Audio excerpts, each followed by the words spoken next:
The Ministry of Education has issued a release that stipulates the maximum limits for school registration fees. More details from Shanice Beckles. The Ministry of Education has noted with concern that some school administrators have been requesting significant sums of money for the registration of new students to nursery, primary and secondary schools under the pretext that such sums were previously agreed upon by the Parents Teachers Association. Social commentator Mr. Leon Faria told this newscast that school administrators who are culpable of demanding financial favors from parents in order to admit their child or children into public schools are not exercising honesty, professionalism, and commitment to their job. Faria then alluded, I think it is unscrupulous and it is most atrocious, it is malicious and very devious. Due to the fact that when I was chairman for the PTA, Kanji Secondary PTA, I know I'd encourage parents, teachers and students in entrepreneurship.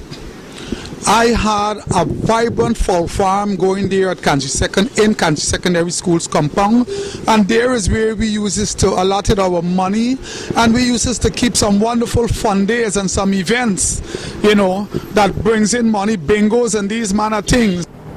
The social commentator, during one of his many vociferous discourses with Channel 8 News, then ranted, Persons ought to understand that in this trying time where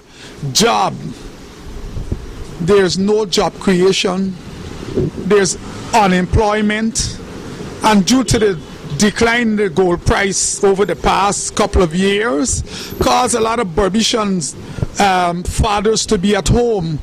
When I was a GM in the interior with RY Mining, I would employ Barbicians. One they told me that they're from Berbice. I would employ them because I know that there's no job in Berbice. So what I'm saying is that it's unfair to some parents who don't know where the daily bread is coming from and who are forcing their children to go to school. And some children are going to school without the adequate food supplies.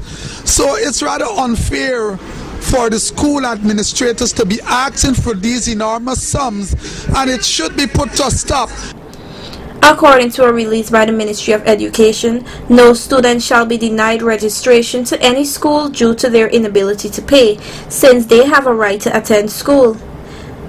The perturbed Leon Faria then made this call. The police should be involved in investigating these matters because it's totally unscrupulous, And I want to say that they should create entrepreneurship, they should create fall farms and other activities to add to the school supplies where they can get monies for the things that they would need and stop molesting children's parents, because it's rather hard in Berbice. The people who are employed 20 years ago, 25 years ago are still in their position being employed, whilst a lot of children are being leaving school, seeking employment, cannot get employment, and are forced to migrate from Yamsida. The Parent Teachers Association for each school has been authorized to conduct fundraising activities to support school administration to offset non-budgetary costs. Citing such activities will promote and strengthen the partnership between schools and the community. The Ministry of Education recommends, for all nursery schools, not more than $2,500 per year, for primary schools, not more than $3,000 per year, for secondary schools, not more than $5,000 per year, and for national secondary schools such as Queen's College, the Bishop's High, St. Stanislaus College, St. Rose's, and St. Joseph, not more than $8,000 per year. The ministry concluded that there must be no compulsion for students to purchase physical education clothes, aprons for home economics, lab coat, typing, inter-alia from the school. Parents of nursery school children should not be issued any list of supplies to be purchased. Shanice Beckles reporting for Channel 8 News.